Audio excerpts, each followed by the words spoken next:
suis la directrice générale de la Chambre de commerce et d'industrie de Montréal-Nord, établie depuis 1947 sur le territoire de Montréal-Nord. Aujourd'hui, pour le lancement de notre série « Les entrepreneurs de chez nous à Montréal-Nord », j'ai le grand plaisir d'accueillir M.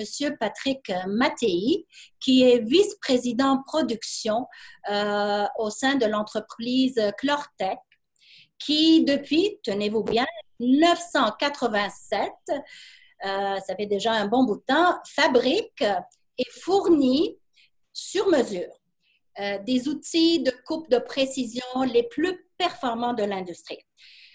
L'entreprise est située sur la rue de Castille, à Montréal-Nord, et depuis des décennies met à profit son expertise et surtout observe des standards stricts de qualité supérieure. Et je ne veux pas prendre beaucoup de temps. J'aimerais beaucoup que M. Mattei se présente et présente aussi son entreprise. Les outils Chlortec est en affaires, comme vous avez dit, depuis 1987 et on est spécialisé dans la fabrication d'outils de coupe sur mesure pour les domaines aérospatial, militaire, ferroviaire, automobile, des outils de précision qui se trouvent sur des machines-outils pour fabriquer des composantes pour des avions, pour des automobiles, pour les wagons chemin de fer. Les tolérances qu'on travaille, c'est des tolérances très serrées. Les exigences des clients, c'est très strict. Des tolérances très précises. C'est du travail minutieux.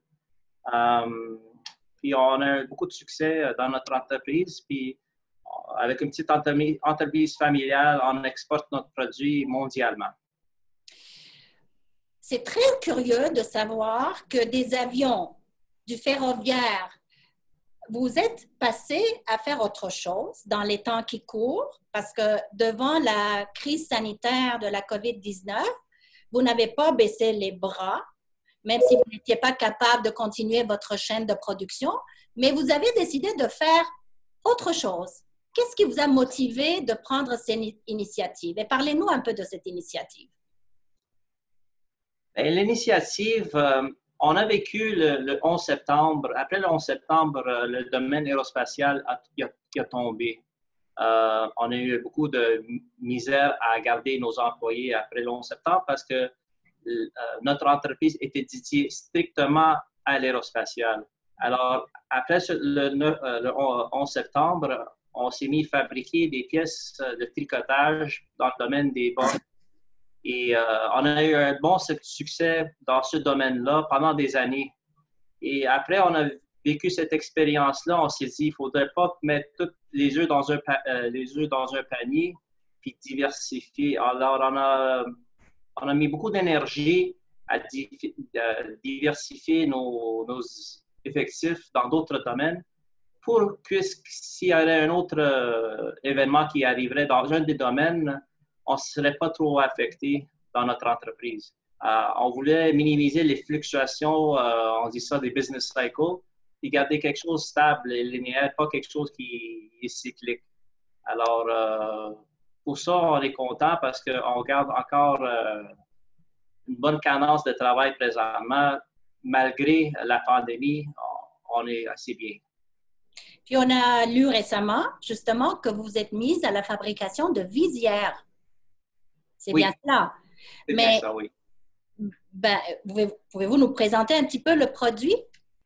Oui, mais le but initial de ça, c'était pour aider la communauté au niveau des CHSLD, les CIUS. On voyait cette pandémie-là et on se dit toujours, c'est soit on vit la pandémie pendant qu'on est assis puis on regarde qu'est-ce qui se déroule, ou on se roule les manches et on se met au travail pour aider. À la fin de la journée, on se demande si on veut être partie de l'histoire ou si on veut lire de l'histoire. Nous autres, on s'est dit, regarde, il faut qu'on fasse quelque chose. Ça nous définit comme société d'aider du monde. Et c'est ça, le but de ça, c'était vraiment pour aider le monde, pour on a juste une chance dans la vie pour vivre quelque chose d'historique comme ça. Ouais. Et on s'est dit, c'est comme une guerre, il faut qu'on fait quelque chose pour aider la communauté. Et vous devez vous sentir très soulagé de pouvoir continuer à contribuer de la sorte à ce qu'on puisse tous s'en sortir collectivement. Mais j'imagine que vous avez eu quand même un chemin pour parcourir pour faire approuver votre produit par Santé Canada, parce que ces produits-là doivent être homologués, approuvés par les instances gouvernementaux. Expliquez-nous un petit peu la démarche que vous avez entreprise. La démarche qu'on a prise, il y a une démarche expédiée, c'est-à-dire quelque chose de plus rapide pour être approuvé au niveau de Santé Canada. On a rempli le formulaire à l'aide du gouvernement du Canada. Il nous a donc démontré les formulaires et tout ça pour remplir. On les a remplis, puis on a eu des réponses. Ça fait peut-être 3 semaines qu'on a été approuvés. Puis autre que ça, c'était pas vraiment difficile. Au niveau, regarde, l'approbation de produits, ça reste qu'on est dans le domaine aérospatial. On a des certifications pour travailler dans ces domaines-là. Alors, pour nous, fabriquer un visière, c'est pas quelque chose d'extraordinaire. C'est la documentation, c'est les standards, c'est la qualité, c'est la fiabilité. C'est quelque chose qu'on vit tous les jours dans notre entreprise. Alors, si on prend la bonne pratique hebdomadaire de notre entreprise, on a juste à isoler le produit. Et regarde, si on fait des outils de coupe ou si on fait des visières ou si on fait produit X, Y, Z, ça reste que c'est les mêmes procédés au niveau de documentation. Alors, pour nous, ce n'était pas quelque chose d'extraordinaire ou trop difficile. On a eu l'approbation et présentement, on a un bon succès de roulement de produits. Mais justement, qui peut se le procurer? Tout le monde. Ce masque-là, et comment on le fait? On va y aller sur votre site et placer une commande? Comment ça se passe? Présentement, je n'ai rien sur le site Internet. Les gens peuvent m'envoyer un courriel ou m'appeler. C'est juste que je n'ai pas eu la chance de changer mon site pour mettre des visières parce que je voulais tester le marché. Puis si j'avais une forte demande, on pourrait inclure sur notre site Internet. Mais je trouve le plus efficace et le plus rapide, c'est de m'appeler. Alors, les gens m'appellent, ils disent regarde, on reste quelque chose de régional dans le secteur de Montréal-Nord, OK? Les gens m'appellent, j'ai besoin de 20 visières, ils sont prêts. Viens les chercher. Ils les cherchent et c'est fait. Mais, on n'a pas un secteur trop achalandé au niveau du trafic. Puis les gens peuvent l'avoir peut-être 10 minutes après qu'ils le commandent. Ouais. Mais vous voyez, ça, c'est quelque chose à souligner. Votre souci de servir d'abord et avant tout votre communauté. On sait très bien que c'est une communauté quand même qui a énormément de besoins dans les temps qui courent. Et c'est à votre honneur. Est-ce que vous avez d'autres projets, justement, de ce type-là ou d'autres enjeux pour pouvoir faire face à cette pandémie de la COVID dans les prochaines semaines? Présentement, on a gardé le focus sur les visières. Au niveau des masques N95, on n'a pas la capacité de les fabriquer en tant que tel parce que je n'ai pas l'équipement. Si j'aurais un besoin, peut-être on peut les procurer. Mais ça reste que je suis en train de tester quelque chose présentement.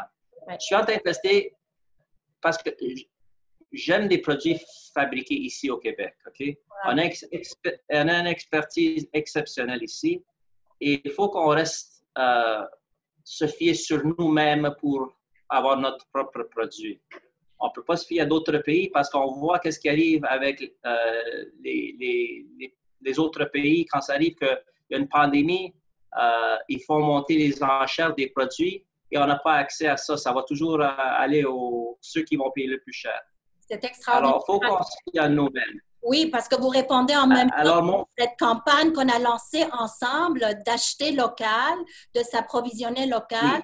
justement pour Oui. ne plus avoir à subir ces contre-coups de différentes pandémies ou d'autres problèmes qui peuvent surgir dans le futur.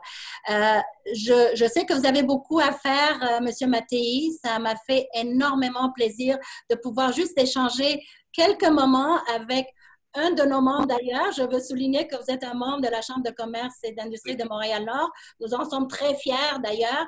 Juste pour terminer, auriez-vous un petit message pour la communauté et le milieu socio-économique de Montréal-Nord? Je dirais, il ne faut pas lâcher prise. On va s'en sortir. Il faut rester positif. Le soleil va briller un jour. Peut-être pas maintenant, mais l'être humain est plus fort que tous les obstacles qu'on n'était jamais fait face. Alors, je crois que c'est un test de société. Je pense qu'on va sortir d'une société plus solidaire, une société plus intelligente. On va se fier à nous-mêmes pour nous garder en santé. Puis je pense que c'est ça qu'il faut qu'on reste positif.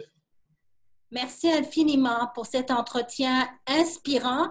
On vous souhaite d'abord et avant tout la santé, à vous, à vos proches, aux êtres chers, et puis au plaisir de se revoir un de ces jours face à face, mais pas de façon virtuelle. On s'ennuie de vous. Merci infiniment.